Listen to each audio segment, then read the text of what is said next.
This incident began on November 3rd, 2024, just before 7:30 p.m., when a sheriff's deputy noticed a suspicious vehicle parked at the end of a cul-de-sac on a dead-end road.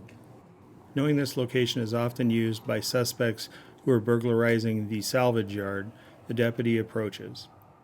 The male driver appears to be asleep, and he's wearing a headband with a headlamp positioned on his forehead. He also observes multiple tools commonly used to burglarize locations like this, drug paraphernalia, and even possibly drugs, and calls for another unit to assist. 13, if you're close, I'll take you. When the second deputy arrives, she takes a cover position on the passenger side of the vehicle. With reasonable suspicion that the male driver may be involved in criminal activity, they try to wake him to investigate further. Hello? Let's not grab for things or start your car. Oh, I'll be on my way. No, let's roll the window down. The emergency lights of the fully marked patrol vehicle are clearly visible, and yet this driver chooses to not follow commands and roll his window down as he reaches around his vehicle. Stop reaching for things. You're detained. You're not free to go.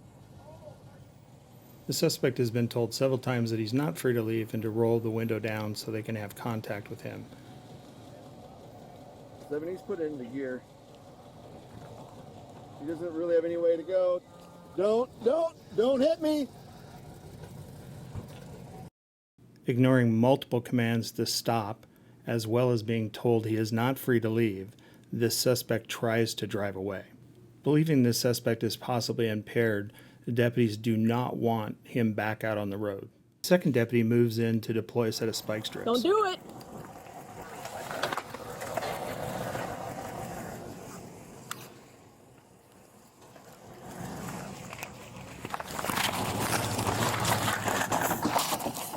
Fearing this possibly impaired driver will get back out on the main roads and risk the safety of unsuspecting motorists, deputies decide to use a pit maneuver to try to stop him. However, with the extremely slow speeds, the suspect's vehicle doesn't spin as it normally does, but it does change his direction where he pulls into the parking lot, stopping him from entering the main roads. A second pit is attempted, and it does cause the vehicle to spin. The suspect does regain control of his SUV, but unfortunately crashes with one of the patrol vehicles. The suspect pulls up to the front of the business with the deputies right behind him. Now that the suspect has nowhere to go, deputies exit their patrol vehicles and start giving commands again. 7, we're pulled in front of phone safe. He is not compliant. He is stopped. We're trying to call him out of the vehicle. With the suspect still remaining uncooperative, they decide to wait for additional deputies and Spokane police officers to arrive. With these additional resources, the decision is made to use less lethal beanbag rounds to break a window and insert chemical irritants. We're going with the beanbag round and shoot out the window. Index. Index.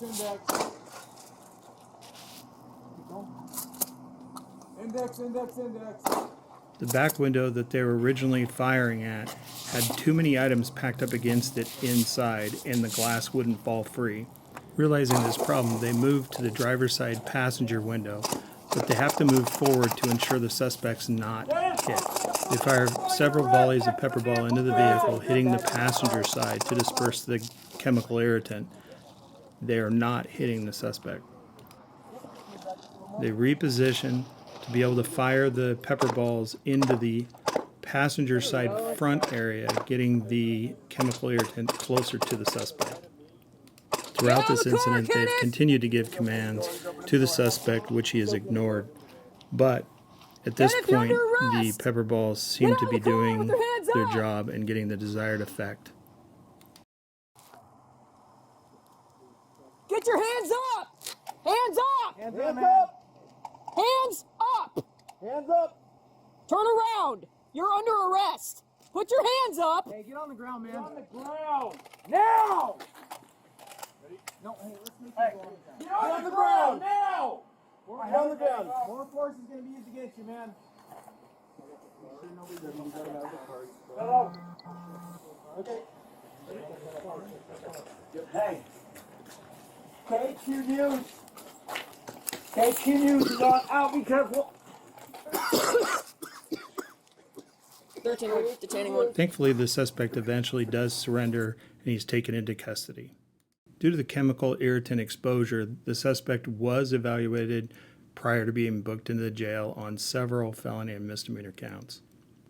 With a valid search warrant, deputies did locate drugs inside the vehicle, and the investigation of this incident continues.